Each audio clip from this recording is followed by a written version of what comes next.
Welcome to Your Path to Nonprofit Leadership, the weekly podcast that features the very best in career development in the nonprofit sector. I'm your host, Patton McDowell, and in addition to podcasting, I'm a leadership coach, a mastermind facilitator, a best-selling author, and a speaker.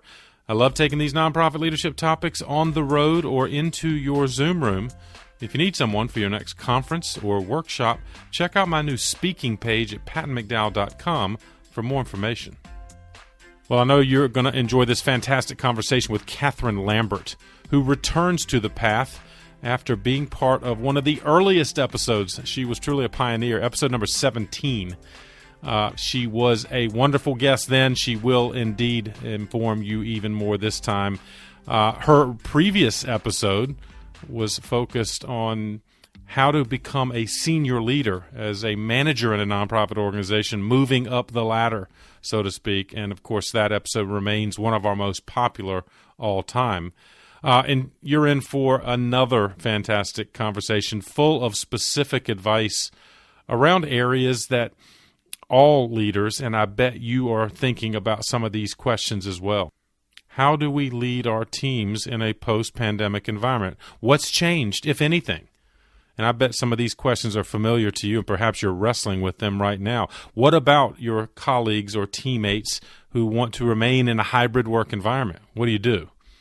What about virtual board meetings? Has your board adapted their approach and their engagement as a result of the technology we all had to embrace during the pandemic? What about hiring practices and your outreach and recruitment? Has that changed? What, if anything, will you do differently there? And, of course, donor relations. How has the advent of this new technology affected that critical relationship building aspect as it relates to fundraising? Of course, the good news is that Katherine has specific advice and feedback on all these questions, what she has done, what she has learned, and she's going to share all of that with you.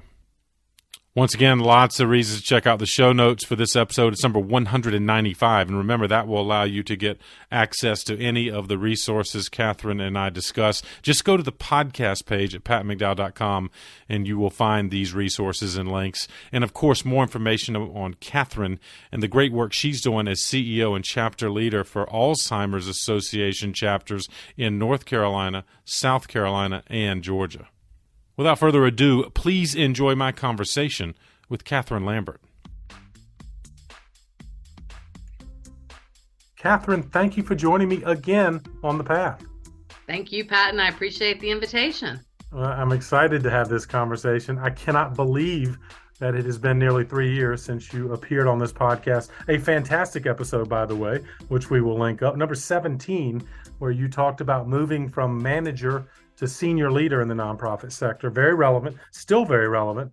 But of course, January 2020 was just at the advent of a life-changing event for all of us. And so I'm glad to revisit leadership with you post-pandemic. And so let me start with that. As we reflect on our conversation almost 3 years ago, what do you think is the biggest change that has occurred for many nonprofit leaders post-pandemic? What we didn't know 3 years ago when we talked was about to happen. I think the biggest change that I've seen is that you really are having to constantly adapt. And let's be honest, that was true prior to the pandemic, but we're really having to look at doing things differently. The same things didn't work when we all went home in March of 2020. Those things don't work today, but we're not even back to where we were 3 years ago when we did talk. So it's kind of reinventing ourselves yet again, and that's hard. I agree. And we'll talk about some of the impact of leaders and their teams and the, of course, burnout and other issues we're facing. I wonder, Katherine, is there a silver lining in that? Do you feel like organizations and their leaders were more adaptable because we had to be, or is that still not necessarily falling into place? Oh, I think there are some great things that have come out of this. I think we have really started to look at what's most important to us, both professionally and personally, and maybe make some different choices about where we spend time. But I also think people have embraced technology in ways that we didn't even know we could, that has made, whether it's donor relations, staff relations, events, we're just doing things differently. And I think that's a good thing. I think it expedited that because we had to, and we are very adaptable. I agree. And I know you've got some wonderful advice and words of wisdom as we unpack several of the areas to nonprofit leadership and how they have been impacted since the pandemic and hopefully for the better. And that's where you can help illustrate. And you'll illustrate, I know, giving examples from the wonderful work you're doing through the Alzheimer's Association. For those listeners who don't know about the good work of the Alzheimer's Association, talk about what it is and what you're doing there. So the Alzheimer's Association is first about research and making sure that that research is happening to ultimately have effective treatments and one day a cure for Alzheimer's. And until that day, and while we're on that research journey, really providing that care and support to those that are already on this journey, from physician education and patient education. How do you have difficult conversations? To what should you be looking for? What's normal aging versus Alzheimer's or another dementia that is not normal aging. And then for those already with a diagnosis, effective communications, dealing with difficult behaviors. We do all of that through education classes and our 24-hour-a-day helpline to help people along the journey. Katherine, how have you changed? When you and I spoke, you were still relatively early last time. But you have been there almost 9 years, which, by the way, congratulations. As you and I both know, the turnover rate in our sector is rapid, especially for fundraisers. And I would dare say leaders themselves are faced with turnover issues. But how have you changed in the almost 9 years since you've arrived as a CEO for the Alzheimer's Association? I think nothing is as humbling as the last 3 years have been. But I think the biggest thing in how I'm different is I think when I came into this role, which was my first as a CEO in that lead position, I think I thought I had to have all the answers, and I now realize how incredibly naive and stupid that was, and that one, I will never have all the right answers. But I think particularly over the last 3 years, and I'm going to even highlight the last couple of months as we kind of seem to be in a stable new normal. Really leaning into the wisdom and ideas of all of those around, and engaging that not at a surface level, but very deeply, and incorporating different ideas and perspectives into my leadership. I think that's become far more intentional for me than certainly it was 8 years ago. Yeah, you're a great example of that. And not that you weren't even in the early days of your leadership. Specifically, have you found ways to do that? Does it change like the design of meetings or the fact that you're just incorporating your colleagues and their kind of wisdom and experience into your own thinking more? So, some of it is just being very intentional. And when I think I have the right answer, which sometimes is true and sometimes not putting that out there and say, please react to this, but rather asking a lot of open-ended questions. Because even if what is reflected back to me was what my original idea is, I've now empowered other people to believe it was their idea, which is huge. Right. But often there is a tweak on it. Even if it's the same basic idea, there's something better about how someone else has seen it and viewed it. So I do a very intentional conversation with different leadership groups where I know what some of their concerns are, but we talk about like, here's what the issue I see is. In fact, we did it on this exact topic that we're going to discuss about how do we get folks engaged in this post-pandemic world. I don't know what the answer is, which was the truth. I had some ideas and I had some, but rather than making it tactics, really having with my leadership team a strategic conversation where we could flesh that out. And I think the outcome was far better than if I had said, we need to get people engaged and here's some thoughts I have, please react to it. I've already narrowed their thinking before we've even started the conversation. You started with kind of an open-ended discussion, didn't you? That's Before exactly right. revealing. Yeah, it was, of course, very well done. And I guess you've got four distinct I guess, programmatic and tactical areas you're going to advise our listeners on in terms of how they lead through different dynamics of their leadership. But let me ask you this from an Alzheimer's Association perspective, how programmatically did you all have to adapt? I'm sure you did like everyone else, given the lack of interaction all organizations face. Were there any particular programmatic changes you had to make? I think at the very beginning, I would say 99.9% of our programs were delivered in person. And Right. after we got through those first few weeks where, I at least naively thought it was going to be about a 2-week break from going into the office. A lot of our partners obviously were dealing with incredibly critical issues in their own environments. And so we kind of had a pause for a few weeks, which gave us time to figure out a game plan. But we shifted within 3 weeks to a completely virtual program delivery option, and we're serving similar numbers of individuals through those online programs. So that was kind of part one of that evolution. And then really got to a place as we started, to be able to safely come together again.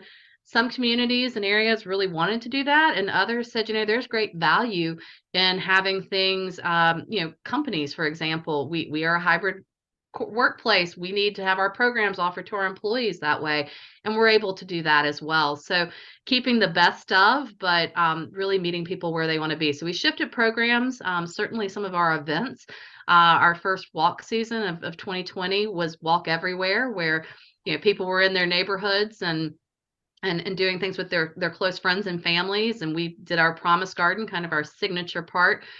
We had a planted promise garden people could visit. And, now we're back in person, but some of our teams really liked where they walked in 2020. Right. And they're able to make it work in their schedules, that it's not about only being in that one place at that one time, that it can be bigger than that. Yeah, I love that. And creative use of you and your team, making the best of that situation and the challenges logistically it provided. But it sounds like some of that does continue. And I guess the online delivery of programming provides even greater access. Is that fair, that you've seen evidence of that?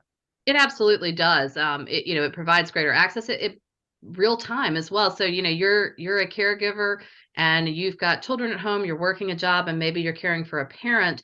Your free time, we're likely not in person at, 11:30 at night or 1:30 in the morning. And now there's access to those programs on demand as well, for some of those. So it really has been about finding ways. I think, again, we're all doing it in our personal lives, but sometimes I like being in things real time, but sometimes when you can't be, at least you got the recording and you're able to see it later. And maybe you don't get your questions real time answered, but you get that information. So absolutely, I think it's about finding what were the good things of what we changed. What do we want to say goodbye to and never do again? But what are those good things, and how do you integrate it with what it used to be as well, to come up with choice for people? Because I think no matter what group of individuals we're talking about, staff, constituents, board members, donors, choice seems to be at the forefront today. I think we've all as humans always wanted choice, but at the forefront today, choice is paramount. Yeah, love that. And I'm glad to lift up that as a leadership lesson. I think, regardless of the organization in which our listeners are involved, providing that choice is indeed something to think about, and access and other related topics there. Of course, I'm also glad to lift up the association in general and the work you're doing, because I would almost guarantee everyone listening has been affected, sadly, by Alzheimer's. And so I want to make sure that the show notes will indeed have links to the resources you provide. But I want to go back now to the big four, I'm calling them, Katherine, that you have got 4 topic areas for leaders trying to lead more effectively post-pandemic. Number one is one you just said, which is the hybrid work setting. And I would bet you'd agree that there's a tug of war going on right now in every sector, but let's start with nonprofit. Those that have gotten comfortable with the hybrid nature of the work environment, and those that frankly want to go back to everybody needs to be back in the office. So talk about how you have approached this hybrid work setting. I feel like I've approached it from every angle and I still don't have the solution. So that disclaimer up front. I look, in my opinion, there's perception and there's reality, but people's perceptions is their reality. So if I go back to January of 2020, I would say that my team had a very flexible work environment. You have a hair appointment, you need to let your dog out. Look, they're working nights, they're working weekends. They never had an 8 to 5 in the office job to begin with. But then I think, we all went home and everyone learned how to do their job from behind a computer at least in our setting.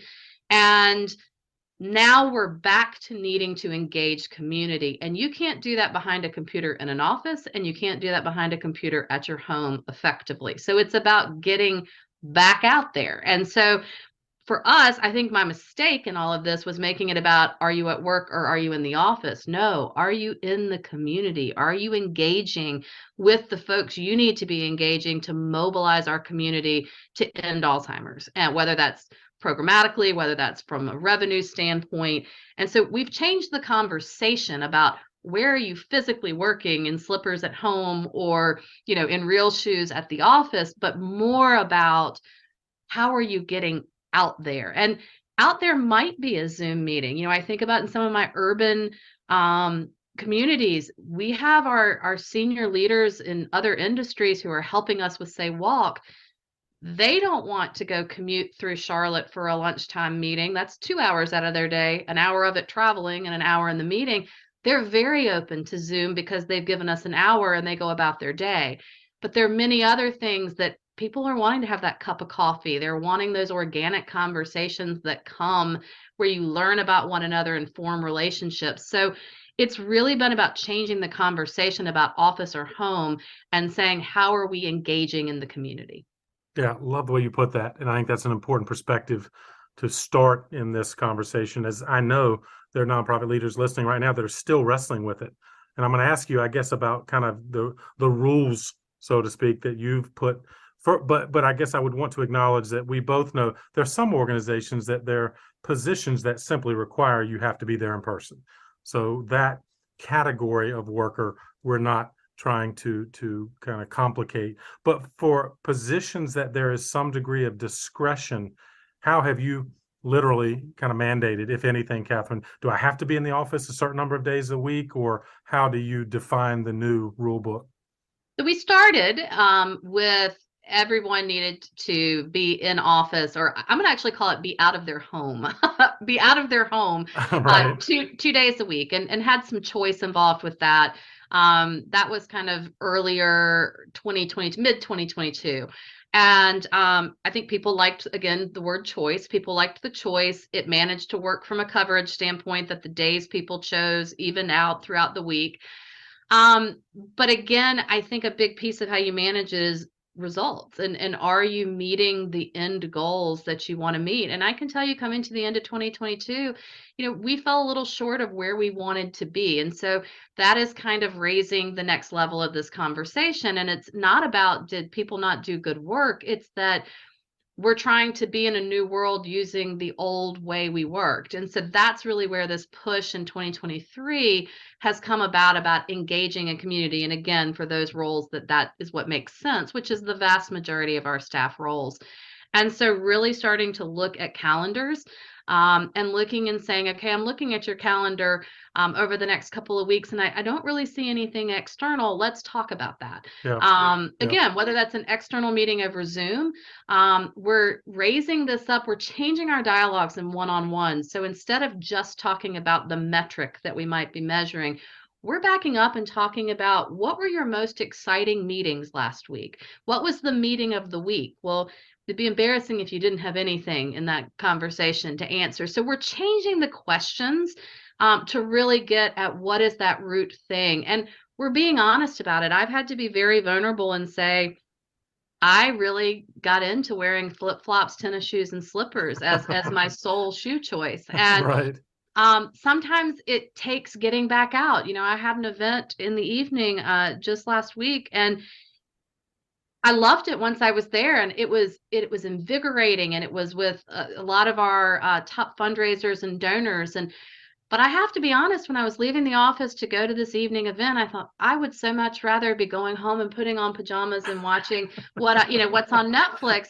But when I got there, I remembered, this is what I was hired to do. And I think we've got to have this intentionality around questions and scheduling until we all get back to the place that we get the energy and the boost from the doing it, which we've gotten out of that habit. Yes. Yes.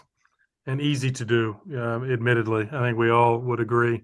But I want to underline something you said, which I think is important, because at first, a lot of these hybrid work questions or situations were largely just a philosophic kind of gut instinct from the leader, right? You had to decide what you felt was appropriate, but you're now incorporating data. And I want to go back to that, Katherine, if I could. So you're looking, now that we've had a couple years of post-pandemic, I suppose. So it's things like, is it program delivery, or is it external meetings, dollars raised? Are those the things you're looking at to help guide your hybrid work kind of decisions? Absolutely. So on our programmatic care and support side, how many people have we reached with our programs and services? And we could work all year, 24 hours a day, never sleep, and not reach everyone we need to reach. So certainly the need is there. And so we're looking at that. How many people are we reaching? And how many of those are new people? We want to serve everybody as many times as they need to be served, but are we reaching new constituents, unduplicated constituents, dollars raised, number of gifts, the standard metrics all of us would look at from a fundraising standpoint. We're also looking at media engagement and that concern and awareness piece as well. Well, again, I'm glad you bring that up, and I hope our listeners, at least it's getting their wheels turning, because I hear continued philosophic wrestling matches of, we just need to have everybody back in the office because of the interaction in the hallway. And then you hear other people say, well, I didn't really interact with people in the hallway anyway, and I'm losing 2 hours in commute time each day, which now can be devoted to the organization. So I don't claim there's a perfect answer, but it seems to me you've brought data into your analysis, and I'm guessing you're having continuing conversations with your team. Absolutely. And one of the biggest things is I had to look at, why did I think something was, because I'm laughing at all those kind of statements you just made. I'm like, yes to all of them, and there, some of them are conflicting. I'm anecdotally seeing, when I'm in the office, just that I'm less productive. Let's be candid. When I'm in the office, I get less done, or I think, why am I here? My door is shut. I'm in meeting after meeting after meeting. What's the difference? But it's that I'm walking, to the copier, and I overhear something, and I add my 2 cents, or vice versa. So that organic piece, but you know what? That doesn't apply in some of my offices where I have 1 or 2 people. There isn't an office culture, if you will, with a small group. That happens in my bigger office areas. But I had to say, why do I feel this way? And one of the things you talked about, drive time, I was like, what is the magic that our office is opened 8:30 to 5:30? 2 of my operational administrative staff, who their job is to be physically in the office. Right now, they're each at 3 days a week. They both have longer commutes, and they both were talking about it. And, they understood that was their job. And let's be honest, they lived in the same places, and that was their job before the pandemic, but things have changed. And I thought, why do I care about 5 p.m.? If, as long as we communicate to people what our office hours are, why couldn't we close the office at 3:30? And then they're not at least hitting traffic. I can't change the distance between the two, but I can change the impact of what kind of traffic they're in, because nobody wins in that. So, we've made those kinds of tweaks, but I think it's asking people. So we are about to make a shift that it's in community or in office, which again, I'm hoping that doesn't mean a lot more people in the office. They're just out in community, but that it is a conversation of, I know this is going to cause some disruption in your life. What are you most concerned about? Individual conversations, because what I'm finding is what people think is going to be their barrier. For example, I had one say, I've really enjoyed being home when my child has gotten off the school bus, and being able to prepare their snack, hear about their day, get them started on their homework, and then get back to work. And I said, okay. And they said, well, that won't work. And I said, why won't that work? So you don't schedule a community engagement at 3:30 in the afternoon, and you're home, and you do that. And then maybe you do those more administrative parts of your job, the catching up on emails, calendaring, writing, while your child is doing their homework. You schedule your community work or in-office work before that. And it eliminated that barrier. So having those conversations about, here's where we're headed. What do you find? I know it's going to cause disruption. It's going to cause change. That's acknowledge it. What are you most concerned about? And 9 times out of 10, I think it's a perception thing. It's what someone's perception of what that means versus the reality of what it does. And you can only accomplish that in a one-on-one conversation. Thanks for sharing. And you're right, and good for you for at least continuing these conversations. Often, when we put these edicts into place from up high, they can be worked out, right, in the individual circumstances of our teammates. And so I appreciate you sharing that and getting our listeners to think about maybe what's in place now, and does it necessarily have to stay that way, or what could be adapted in this post-pandemic environment. We'll talk in a bit about the implications of hiring in this environment, which adds another layer of complexity. But let me ask you about another constituent group, Katherine, that you deal a lot with, and that's your boards, I guess, plural, and key volunteers. What's changed in that environment for you? And I guess both in managing the boards you have and board recruitment as well. So I know some folks have a hyper local board. Mine is not. It's across a half state. So travel has always been, even pre-pandemic, has been I wouldn't even say a barrier, but it's been a reality, that some of the folks on the board are driving 2 hours to get to a meeting. And so, we always had them scheduled far ahead. And I had mixed attendance, and we went into the pandemic, and all of a sudden I had 100% participation from my board, because Wow. we were Zoom, and I was like, this is amazing. And so we brought our whole full group together across the entire state, in the middle, actually late summer of 2022. And I really thought the group would say they wanted to stay mostly virtual. And they said, oh, no, this has been so great, this couple of hours, in strategy session, and we want to be in person. Well, December came, we had our in-person board meeting, and in the 48 hours before, 50% of my board kept asking if there was a call-in number. And, Wow. it's a case of we tried something and we ended up having a hybrid meeting, and it wasn't anybody's best engagement. And so we are looking at a whole new model. We're going to come together in person in the middle of the state one time a year. Everybody has it on their calendar. It's a multi-hour strategy kind of retreat session. And the rest of our meetings are going to be virtual, because if I have the right people on my board in those key leadership roles, they live very busy personal and professional lives. And that not having to commute, or just the reality that sometimes other people control your calendar, I want their highest and best engagement. So we are going to go to the rest of those. We're doing both, but Yeah, not at the right. same time. That in-person meeting won't have a virtual option, because we really want everybody to be in person together for that deep conversation and strategy. And then we're going to try some local mini meetings. My group that's in the mountains of North Carolina, we're going to come together in their community and talk specifically about what's happening in that community. We'll bring kind of the Charlotte Metro group together, same exact conversation. So it's a little bit more work on my part, but it's a deeper engagement in their local communities, which is really what they're there for. Is they're looking out for the greater interest of the Alzheimer's Association and the work we do, but they're micro-focused on their own area. I love that. Is there committee work as well if I'm on your board, Katherine? And so what does my total annual engagement, I guess, at least in terms of meetings, look like?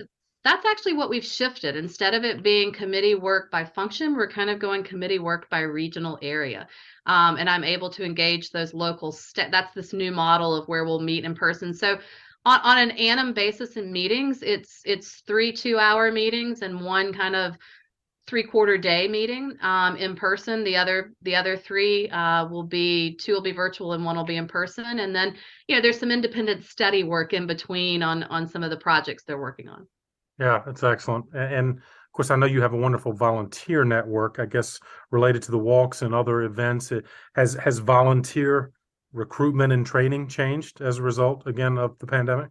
It has. Again, I think I know I'm personally looking at what I was involved with pre-pandemic and what I found value in during the 3 years of kind of taking a beat and not being involved with so many things, that as we emerge, I'm being very selective. Well, so is everyone else. And so it's really understanding what was most meaningful, again, with those key leaders, individual conversations. We're calling them mission conversations. In the volunteer roles you've served with us, what's been most meaningful? How do you want to be engaged moving forward? Really understanding what they're telling us in that discovery conversation to try to match them with something that would be the highest and best use of their interests and talents. Let me go back to the board for a second. Katherine, your perspective on board recruitment. How does that work for you at the association? Is that a committee-led nominating process? And have you changed in terms of what you're looking for in terms of board leadership? It is a committee. In a perfect world, it's committee led and nominated. I will say that I still feel like I probably carry a large bit of the work on that. So I'm very intentional with blocking time in my calendar to reach out to new people about leadership opportunities. I'm not necessarily specific. I am looking for board members, but I'm also looking for these kind of executive leadership leaders of our various walks, 17 walks across the state as well. And those are those same types of individuals. And really then having a conversation with the folks that get back with me and then connecting them with the board as well to vet and have those conversations, board member to potential board member. I'm finding it harder to recruit individuals because people are being more selective with their time. They don't want to get back into the being overcommitted on a Right. volunteer basis. I think the part, that's fortunate for us in recruitment, but unfortunate for us from a health crisis standpoint is exactly the point you made earlier. Lots more people are being impacted by this disease. And so someone who's been on this journey feels deeply committed to helping someone else not be on this journey. And so there is a lot of mission connection for folks that I appreciate is a benefit for us in recruiting strong leaders in place. But what I'm looking for hasn't changed in the sense of folks that are committed to the mission and that during the time they are on our board, this is one of their top 3 philanthropic initiatives and that they're willing to make connections with others. I'm just far more intentional about it, I think, now than I used to be. Yeah, well put. And this ties nicely to, well, your first discussion around the kind of hybrid work environment. You've talked about board engagement and the changes and or things that remain constant there. But let me tie your third key pillar, and that is we talked about how you've managed your team and the differing approaches to kind of work in the setting in which we work. Let's talk about hiring. Katherine, what are you seeing in the talent pool when you're looking to add members to your team? And how has the hybrid environment affected those recruiting conversations? This has probably been the biggest thing I've seen change over the last 2 years. And I think one, how we hire is different. I mean, 50% of my regional staff were hired during the pandemic. We hadn't even laid eyes on a human being in real life for a year to 2 years. So, I'm far less married to the concept of needing to sit across from somebody eyeball to eyeball for an interview like I used to be pre-pandemic. You can be very effective in doing a lot of that through technology. But I am not seeing the same you post a position and the usual suspects, if you will, apply for it and you hire someone who's done that exact job before and their success in another voluntary health organization leading a walk as an example translates to that with us. I don't see that anymore. And I used to see almost that exclusively and could have 2 or 3 candidates within a week and had a really difficult time making a choice. And I think now we're having to, and I don't think this is a bad thing, we're having to look at people's backgrounds and say, where are transferable skills? Who has the ability to mobilize a community, whether that's on the programmatic side, whether that's on the revenue side, and think more creatively about people's experiences and how those could translate to success. I have 2 examples from this past year. They've been on board a little over a year now. Neither had experience in running a walk. One was in sales and it felt like it was a good fit. And the other actually had not been in sales, but I was interviewed for another position for an operational position. I ultimately didn't hire her for that, but I had been so impressed with her in our interview that when I had this open walk position, I called her and said, I know you really want to work for the association, and I don't think you'd apply for this job because you don't think you're qualified for it. And I'd like to talk with you about how you are and then see how you feel about it. That's not a conversation I would have had 3 years ago. And I will tell you, she was my most effective walk manager this past year. So I think we have to be creative be open to non-traditional candidates. I was a non-traditional candidate when I entered 20 plus years ago into a fundraising position. Right. Um, but someone saw the passion for the organization and skill sets that could transfer. That's what I think we've got to be doing more of. Such a great perspective and point you're making. And I wonder from a tactical perspective, if someone's listening, do we need to soften the requirements within our job postings, our job descriptions?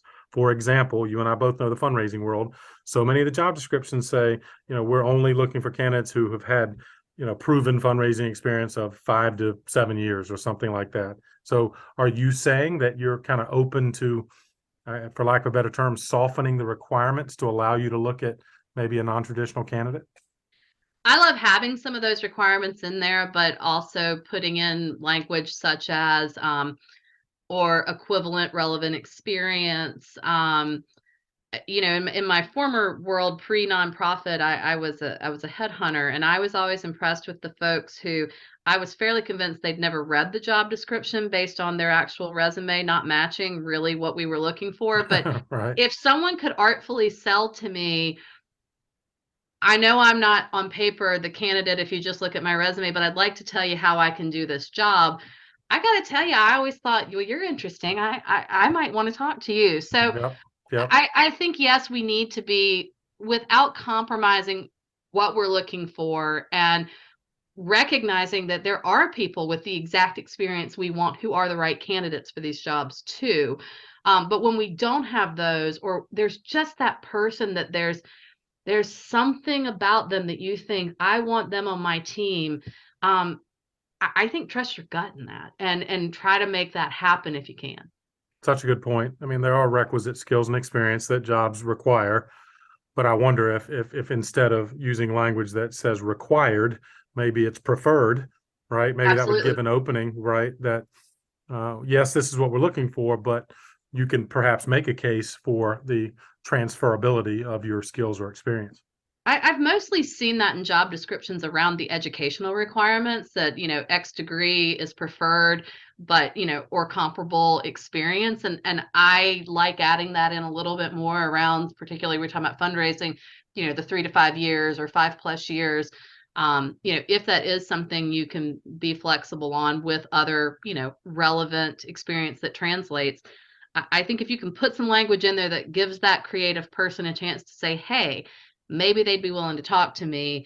You can get some exciting hires that way. That's such a good point.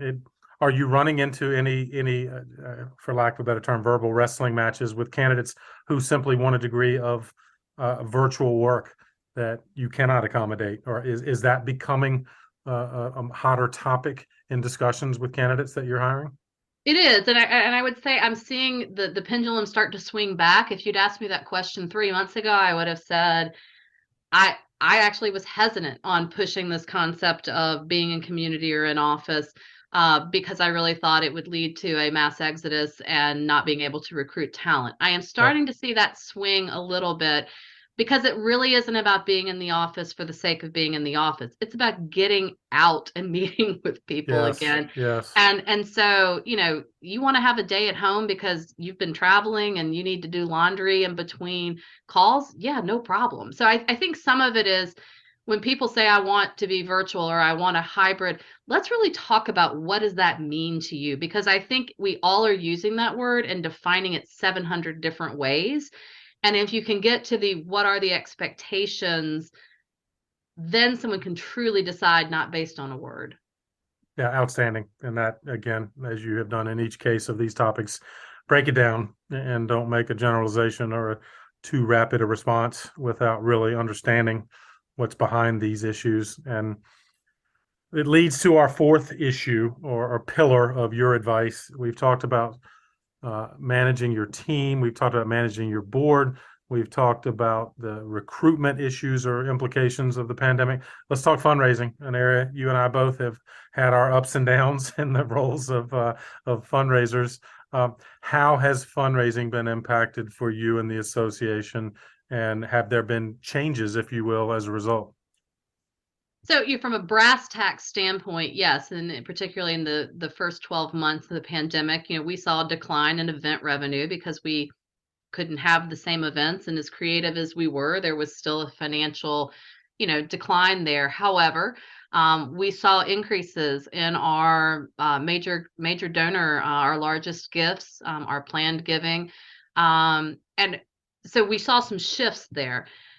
The thing I would say is the reason I think we saw the increase with our major gifts efforts is that we had great communication with those folks before, and we called and explained where we were and what the situation was, and we asked them to help.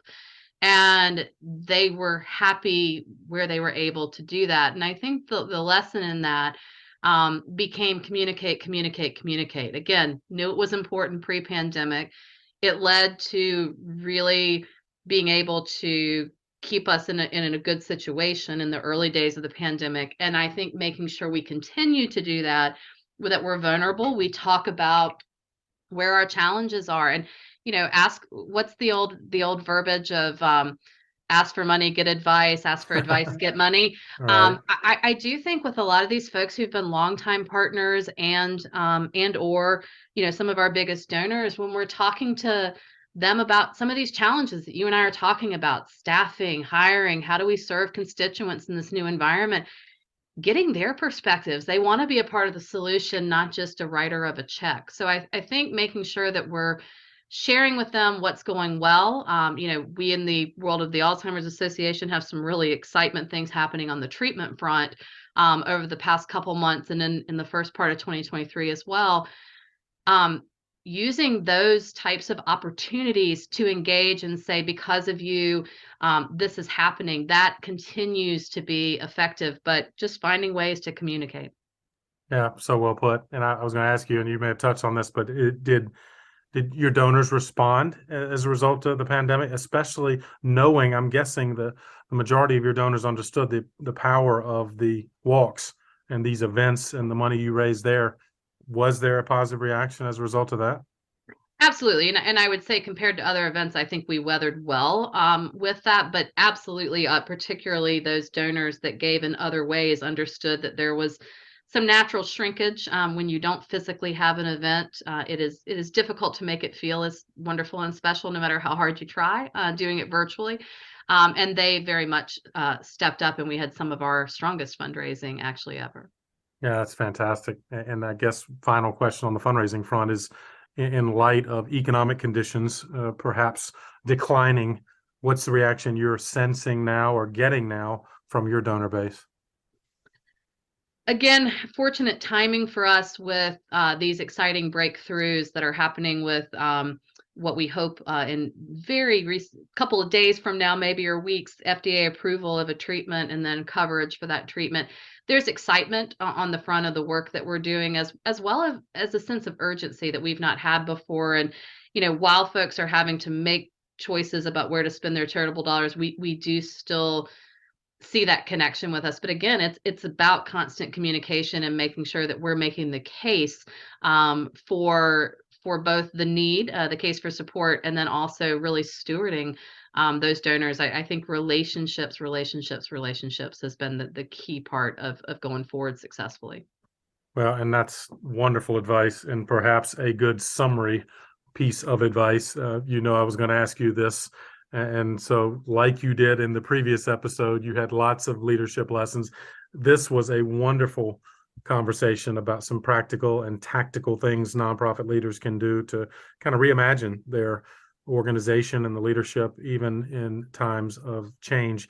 But I know you, like me, continue to have coffee and conversation with people thinking about nonprofit leadership. Has your advice changed in any way when you sit with someone who says, "Hey, Katherine, I'm thinking about getting involved in nonprofit leadership"? What do you say? I don't know that my advice has changed. I don't care what role that someone was a leader in this past 3 years. It was hard work. I don't care what sector it was in. And I think that's not just, it didn't become about the business of whatever you're trying to do. It became about, were your people okay? I mean, we all went home. I feel like we ran out of a building on March 12th to set up and try to do work. And so were my people okay? Were their families okay? And, on the plus side, you asked about silver linings. I got to know about my team's dogs and children. I mean, I saw them often in the background on calls. And I think in nonprofit, the piece I would say is I think the work that we do, and in my case, the families that we go through this with, many of whom, managing Alzheimer's is not easy in a perfect world. In a pandemic world, it was 1,000 times harder. And to get to go on this journey as a leader of a nonprofit, it's one of the most rewarding things. I've never had a regret. So my encouragement for people to consider a career in nonprofit leadership hasn't changed. But my big piece of advice probably has, and that is just about the time you think you have it figured out, something is going to change. And if it's not coming up on you, you should be thinking about what it is, because that piece of constant evolution has not ever been clearer to me than it's been in the last 3 years. So well put. Adaptability will remain a key characteristic of successful leaders. I'm sure you would agree. And you have been a great example of just that. Delighted to reconnect with you on this podcast, Katherine. Thanks for the advice on all 4 of those key pillars. And I hope our listeners will consider how they're managing their team, and are they reconsidering some of those aspects, their board, their hiring practices, and of course, their relationship with their donors. If I can ask again for a parting gift, and I can't remember, Katherine, what book you recommended then. I'm betting you might have another book that our listeners might enjoy. Is there one you might recommend now? I'm laughing. I recommended several the last time, and I thought Patton's going to ask me this question. I'm going to have to confess that I haven't been as active of a reader of books as I should have been during this pandemic. But what I would say is I have been reading a lot of blogs and mini articles on what other business leaders are doing, and not just in the nonprofit sector. I was actually reading a piece about faith communities recently, and how members of faith communities have viewed it differently. And I thought, oh my goodness, that resonates so much with what we're seeing in our constituent base. So really been looking at a lot about this kind of, I'm not searching for it as return to office, but on this conversation of choice that people have, and how to help manage that. I've just been reading lots of little pieces and trying to figure out, okay, what nuggets do I want to extract from that? Yeah, love that. Kind of a topical research assignment, right? That you're finding ways to cross-pollinate from other sectors. And I think that in alone is a good research method for nonprofit leaders to consider.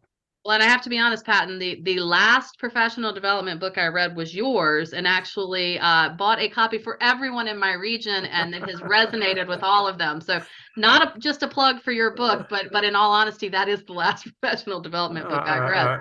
I'm honored, and maybe we'll have to feature that book in this episode if you're willing to add that to the wonderful resources that we'll include in the show notes for this episode. Absolutely. And by the way, as this episode's released, it sounds like there might be good news on the Alzheimer's front and the research front. But where would you like our listeners to go to learn more about you and the great work of the association?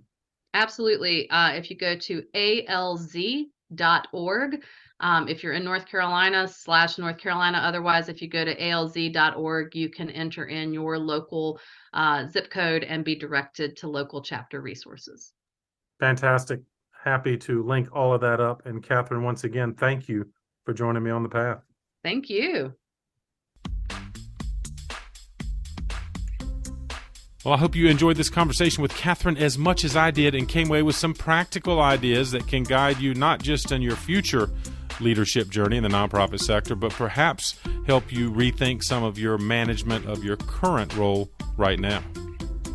Don't forget about the show notes. They are available on our website, pattonmcdowell.com, where you can find out more about Katherine, the Alzheimer's Association in general, and specifically the work she's doing across North Carolina, South Carolina, and Georgia. As always, I would be grateful if you'd share this episode with just one other person on the nonprofit path. And if you haven't already, you can subscribe to this podcast. Just go to the podcast page at pattonmcdowell.com, and you will see the follow button, which will allow you to not miss any of these episodes. They come out every Thursday. And if you like this one, you might want to click on the episodes button at the top of that same page, and you can scroll through thumbnails of some of our most popular episodes. Now Katherine has 2 amongst that list, as well as searching by topic or guest name. Thanks as always for what you're doing in the nonprofit sector, especially right now. Keep up the good work for causes that are most meaningful to you. I'll keep bringing you content that can help you do it even better. Have a great week. I'll see you next time on The Path.